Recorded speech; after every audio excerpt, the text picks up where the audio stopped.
Eneo la hifadhi ya Ngorongoro lipo kaskazini mwa Tanzania, magharibi mwa mkoa wa Arusha.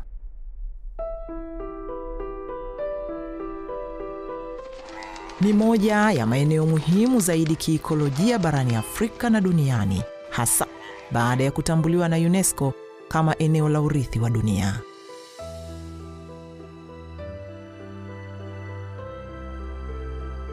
Hifadhi ya Ngorongoro inajivunia kuwa na wingi wa wanyamapori, mandhari za kipekee na ushahidi wa masalia ya kale ya zamadamu. Lakini kinachoifanya Ngorongoro kuwa ya kipekee zaidi ni kuishi pamoja kwa binadamu na wanyamapori ndani ya mfumo mmoja wa matumizi mseto ya ardhi. Hapa jamii ya Wamasai huchunga mifugo yao katika nyanda za kale za volkano, wakishirikiana na wanyama mwituni.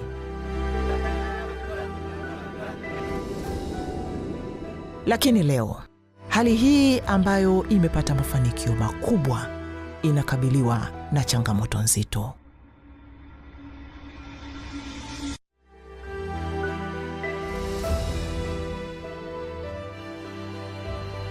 Tukianza na mafanikio ya uhifadhi, mfumo huu wa matumizi mseto umefanikiwa kulinda upekee wa Ngorongoro, hasa katika maeneo maalum ambayo hayaruhusiwi kufanya shughuli za kibinadamu. Uhifadhi umeimarika huku hadhi ya kimataifa eneo hili ikiendelea kudumishwa. Eneo la hifadhi ya Ngorongoro limeendelea kuvutia watalii kutoka pande zote duniani. Ongezeko hili la utalii limechochea mapato na fursa za ajira, kuanzia waongoza watalii hadi huduma katika lodge na kambi za kitalii. Utalii umeendelea kuwa mhimili muhimu wa uchumi wa eneo hili. Kwa upande wa jamii, manufaa yake ni upatikanaji wa maeneo makubwa ya malisho ndani ya hifadhi ukilinganisha na yale yanayopatikana nje ya hifadhi, kuendelezwa kwa mila na desturi na ufadhili wa elimu kupitia baraza la wafugaji.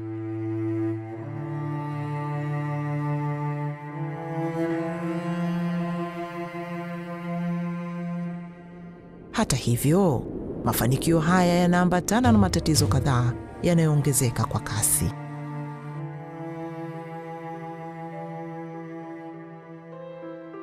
Mwaka 1959, wakati hifadhi ya Ngorongoro ilipoanzishwa, kulikuwa na takribani watu 8,000.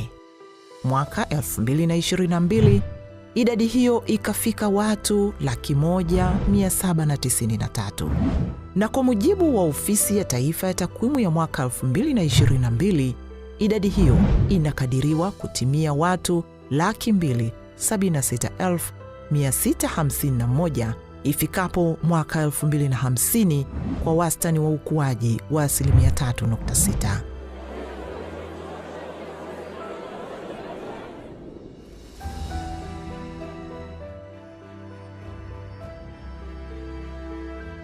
Hali hii inaongeza mahitaji ya matumizi ya ardhi kwa makazi, huduma za kijamii na shughuli za kiuchumi, wakati ukubwa wa eneo la hifadhi ya Ngorongoro hauongezeki.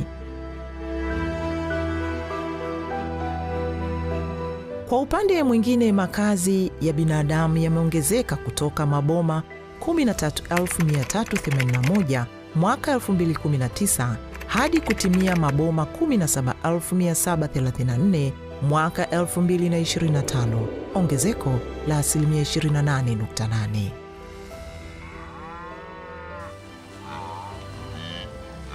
Hali hii inapunguza nyanda za malisho kwa mifugo na wanyamapori, na hivyo kuongeza ushindani wa matumizi ya ardhi na uharibifu wa mazingira. Hali kadhalika, idadi ya mifugo inayopatikana ndani ya Ngorongoro imepanda kutoka mifugo 261,723 mwaka 1960 hadi kufikia mifugo 715,466 mwaka 2022. Idadi hiyo ya mifugo iliyoongezeka inajumuisha ng'ombe 274,943, mbuzi 201,938, kondoo 26,553 na punda 11,032.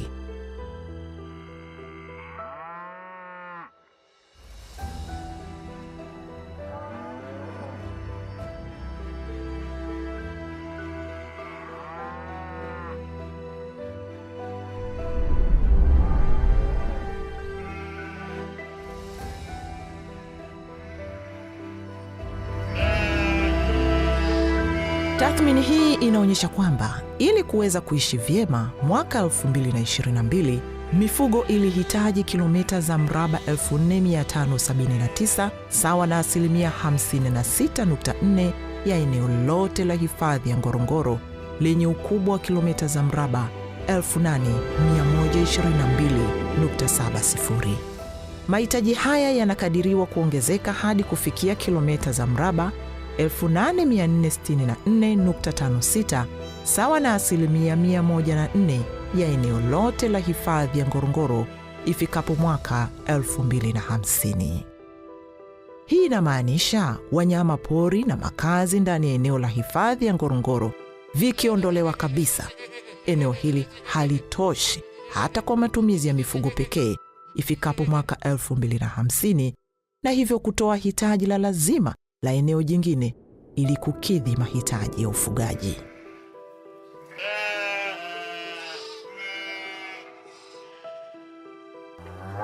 Licha ya takwimu kuonyesha kuwa idadi ya mifugo inaongezeka kila kukicha, uwezo wa ufugaji ndani ya eneo la hifadhi ya Ngorongoro kujikimu kiuchumi na kuwa na usalama wa chakula kwa kutegemea mifugo pekee umeendelea kuwa duni na kupungua. Kwa kawaida, kiwango cha chini cha mtu kujikimu kwa kutegemea mifugo pekee ni ng'ombe wanane wenye uzito wa kilogramu 250 kwa kila ng'ombe mmoja, yani Tropical Livestock Unit. Mwaka 2022, Tropical Livestock Unit kwa mtu mmoja ndani ya eneo la hifadhi ya Ngorongoro ilikuwa ni 3.5, ambayo inakadiriwa kushuka hadi kufikia Tropical Livestock Unit 1.5 kwa mtu ifikapo mwaka 2050. Hii ina maana kwamba jamii ya wenyeji wanaoishi ndani ya eneo la hifadhi ya Ngorongoro inahitaji kuwa na shughuli mbalimbali ili kujikimu kiuchumi na kuwa na usalama wa chakula bila kutegemea ufugaji pekee.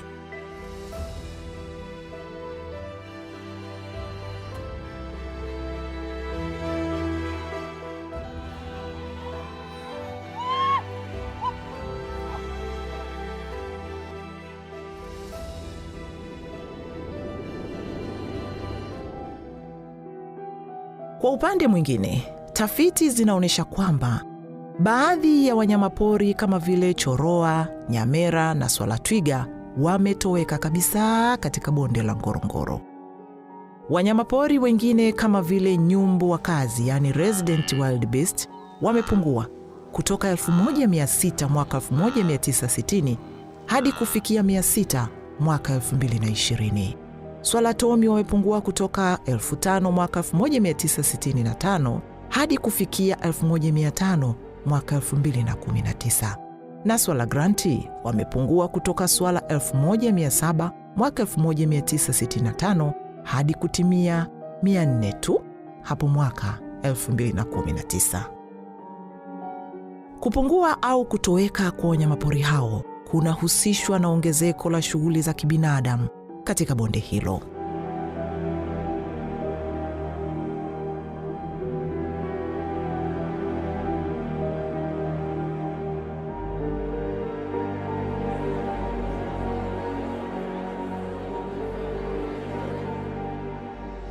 Takwimu zinaonyesha kuwa kuanzia mwaka 2015 hadi mwaka 2025, wastani wa watu 7 wamekuwa wakiuawa kila mwaka na wanyamapori hadi kufikia jumla ya watu 77, wakiwemo watoto wa shule wanaosoma ndani ya eneo hili la hifadhi. Wamekasirika kweli wenyeji, wanasema sisi tunataka watoto wetu ama tunaua wale simba. Kumtaka mtoto asome yale mazingira kweli kabisa ni kutendea haki. Watu 274 wamejeruhiwa na mifugo 1,450 imeuawa na wanyamapori katika kipindi hicho. uwepo wa magonjwa hatarishi ya kuambukiza yaani zoonotic diseases kama kimeta na kichaa cha mbwa yanaathiri binadamu, mifugo na wanyamapori kutokana na mwingiliano kati ya mifugo, wanyamapori na maisha ya kila siku ya jamii. Mnyama yoyote aliyekufa kwa kimeta, unaona kimeta ni hatari. Ukitaja kimeta hakuna utalii. Director of Veterinary Service au Wizara ya Afya wakadeclare tuna kimeta Tanzania hii, watalii wote hawaji.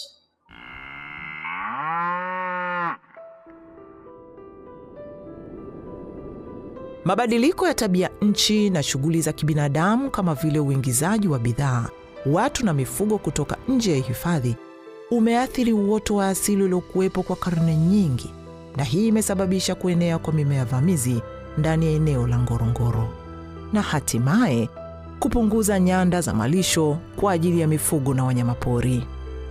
Hali hii inaongeza ushindani wa malisho na kusababisha uharibifu wa mazingira. Miongoni mwa mambo ambayo wananchi wanayahitaji ni kutumia eneo lote la hifadhi kwa shughuli za ufugaji, majengo ya kudumu, pamoja na shughuli za kujikimu kiuchumi kikiwemo kilimo. Mahitaji yanayokinzana na sheria iliyopo hivi sasa.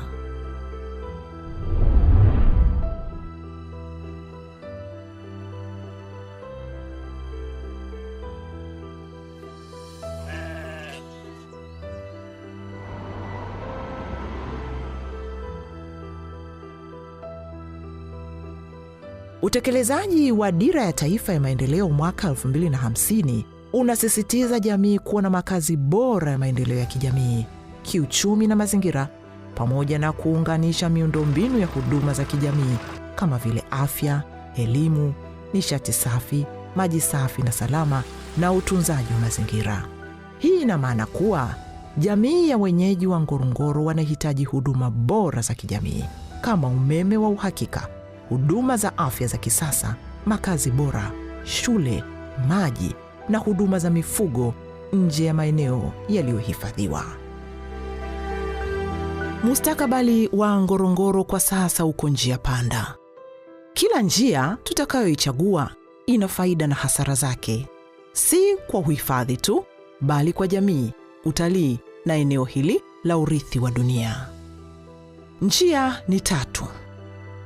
Mosi, hali ibaki kama ilivyo hivi sasa, au tuondoe wanyamapori na kuacha eneo hili kwa ajili ya ufugaji pekee, ama uhamaji wa jamii pamoja na mifugo yao ili kupisha uhifadhi na ekolojia ya eneo hili. Hatimaye ni lazima tuchague njia moja yenye manufaa endelevu. Hebu tuziangalie hizo njia 3. Mosi, je, hali hii ibaki kama ilivyo hivi sasa? Kwa ongezeko la idadi ya watu kwa 1160 na ongezeko la mifugo la 173.4. Ikiwa hakuna kitakachobadilika, tafiti za kisayansi zinaonyesha kwamba aina zaidi ya wanyamapori watatoweka kama ilivyotokea kwa choroa, nyamera na swala twiga. Utalii utaporomoka na kusababisha hifadhi ya Ngorongoro kutoweka ifikapo mwaka 2050. Pili, je, tuondoe wanyamapori na kuacha eneo hili kwa ajili ya ufugaji pekee? Hii ni njia nyingine inayopendekezwa kuwaondoa wanyamapori ili kupisha ufugaji na shughuli zingine za kibinadamu. Kwa mtazamo wa awali inaonekana rahisi, lakini matokeo yatakuwa makubwa na mabaya.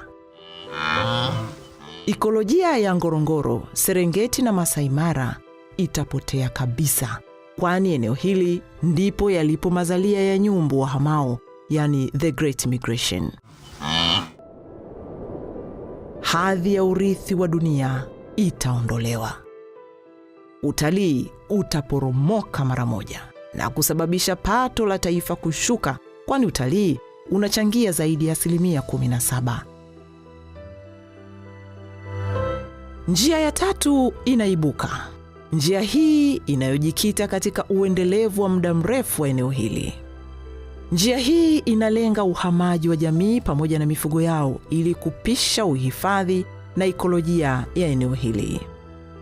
Hii ina maana kwamba uhamaji wa watu na mifugo yao kutoka ndani ya maeneo yaliyohifadhiwa ni jambo linalotoa fursa kwa jamii kupata maendeleo, hati miliki ya maeneo nje ya hifadhi na kuwa huru kufanya shughuli mbalimbali za kiuchumi tofauti na ilivyo hivi sasa.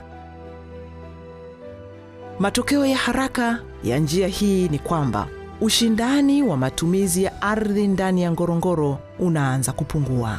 Nyasi za asili zitaanza kurejea, mimea vamizi inaanza kudhibitiwa, idadi ya wanyamapori inaanza kuongezeka, ubora wa utalii unaimarika.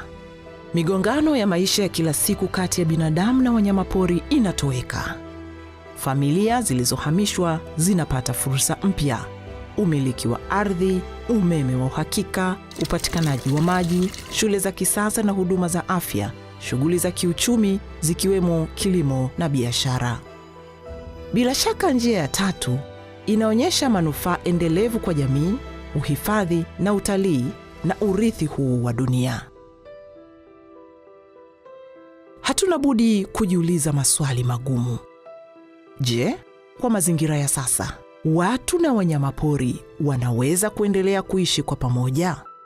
Je, ni haki kuendelea kusisitiza watu kuishi maisha duni ndani ya hifadhi?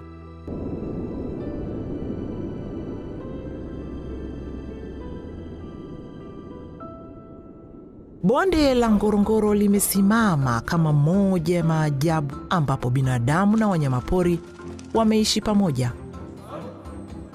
Lakini leo uwiano huu umekuwa dhaifu na unabadilika kwa kila sekunde. Ushindani wa matumizi ya ardhi kati ya uhifadhi, maendeleo ya jamii na shughuli za utalii unaongezeka kila mwaka. Iwapo hatua madhubuti hazitachukuliwa, eneo hili la urithi wa dunia litatoweka na kupotea kabisa. Uwepo wa hazina hii ya kiikolojia na uhai wa viumbe wanaoiita Ngorongoro nyumbani unatutegemea sisi. Chaguo ni letu. Tulinde urithi huu kwa vizazi vya sasa na vijavyo, na tusiache ukapotea mbele ya macho yetu. Wahenga wanasema, jamii hukua pale viongozi wanapopanda miti wakijua kwamba kivuli chake kitawanufaisha vizazi vijavyo. Tulinde hifadhi ya Ngorongoro. Tulinde hifadhi ya Ngorongoro.